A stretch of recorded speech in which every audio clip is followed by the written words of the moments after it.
I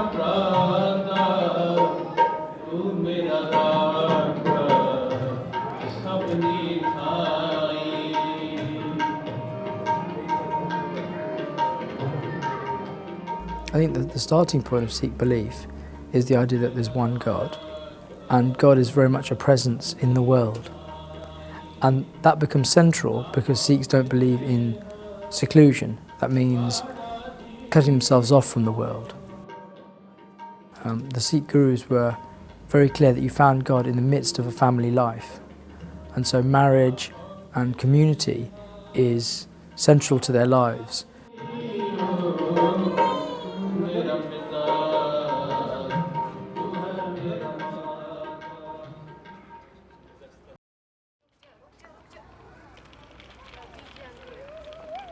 On entering Gurdwara, the first thing that will strike you is that you have a lot of community facilities as well as a place of worship.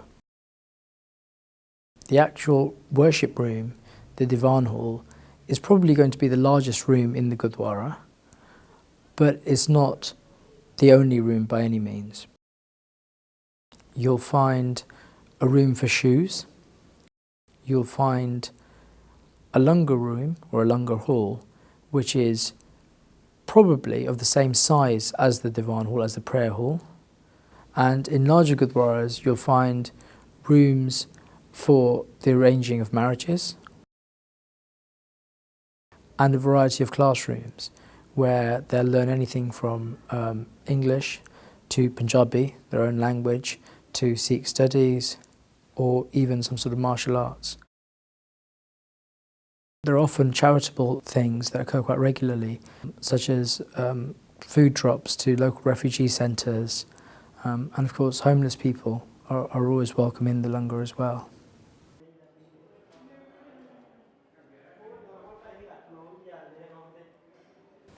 The Divan means the court, and in that the guru or the teacher is the ruler of the Sikh's life. So the first thing you do on entering the Divan is bow your head to receive the teachings from your spiritual master.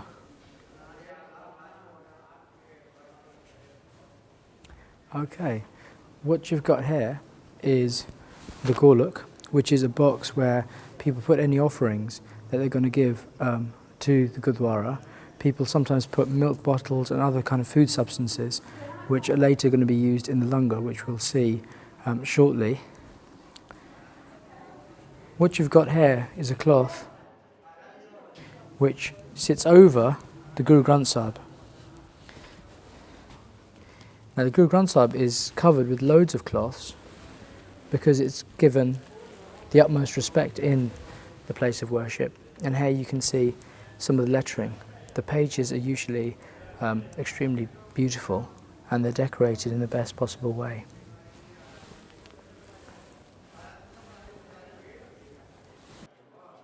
The Guru Granth Sahib is always placed on a throne, and this Balki Sahib, which is the name for the throne, is always custom sort of made.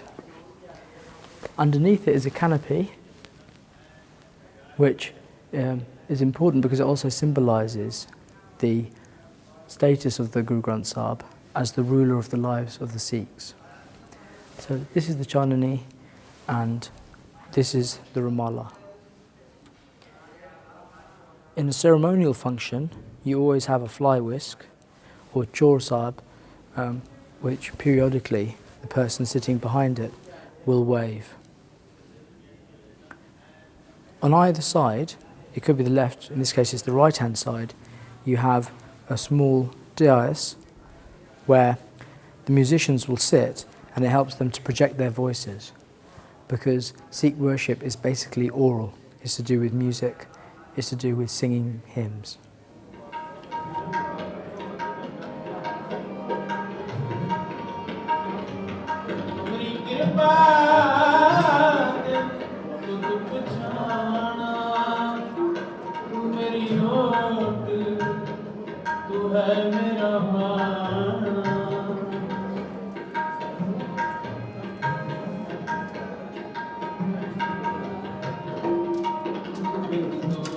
All of this is just to give the impact of a royal court. Just to say, this is the ruler of my life. This is where I get the guidance from in my life.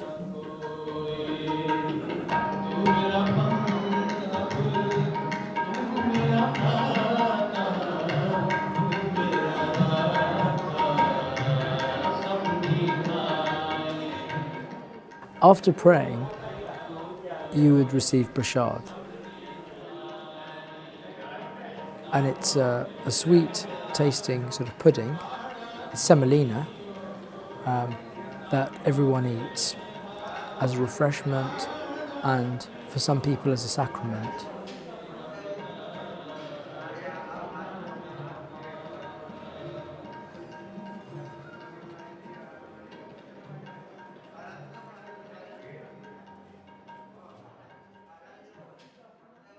The first item we have here is the cloth for a turban.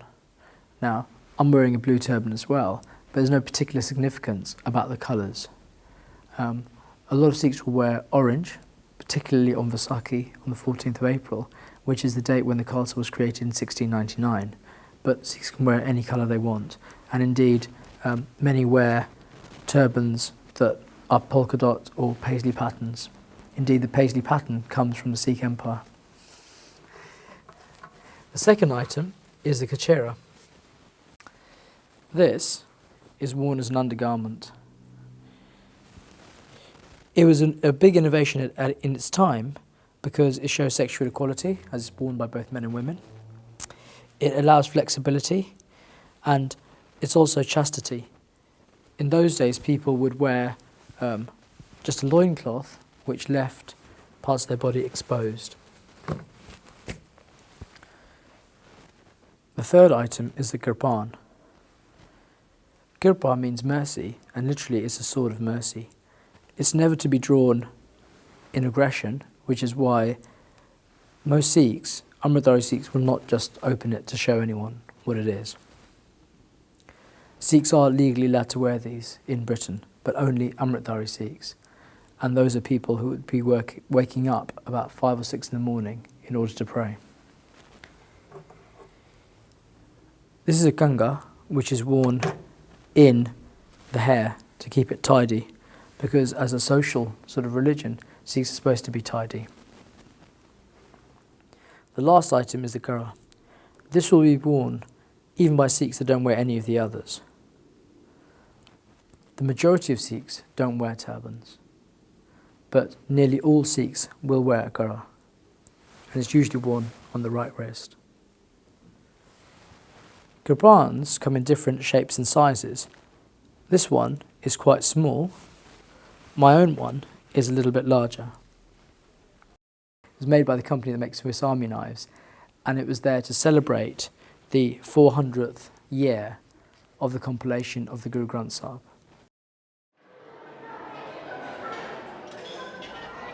The Langar is every bit as important as the Divan. It's inconceivable to have a Gurdwara without Langar. In fact, more people use the Langar than use the Divan. And this is because people who are not Sikhs, homeless people and refugees, may come in to eat food in the Langar, although they're not required to pray at all. A famous story from Sikh history explains clearly the importance of the Langar. The Mughal Emperor, Akbar the Great, was at that time perhaps the most powerful king in the whole world. And he wanted to come to see Guru Amar Das. However, the Guru told him that he could only come to see him after he had eaten food from the Langar.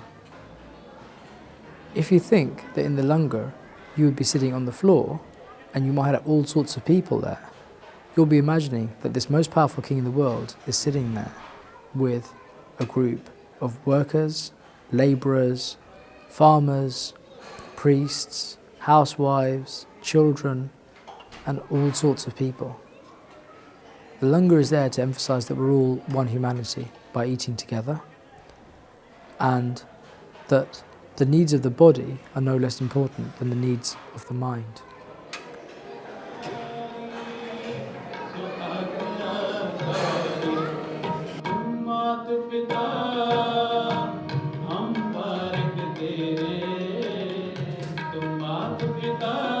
The Guru Granth Sahib is a massive hymn book, organised according to ragas, which are Indian styles of music.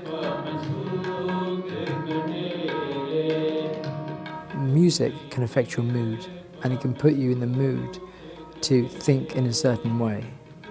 So the music is as important as the actual words. The important thing from a Sikh point of view is that God is inside of you, as a reflection is inside a mirror, fire is inside of wood. And so there is no point looking for God outside. There's no concept of God living high above.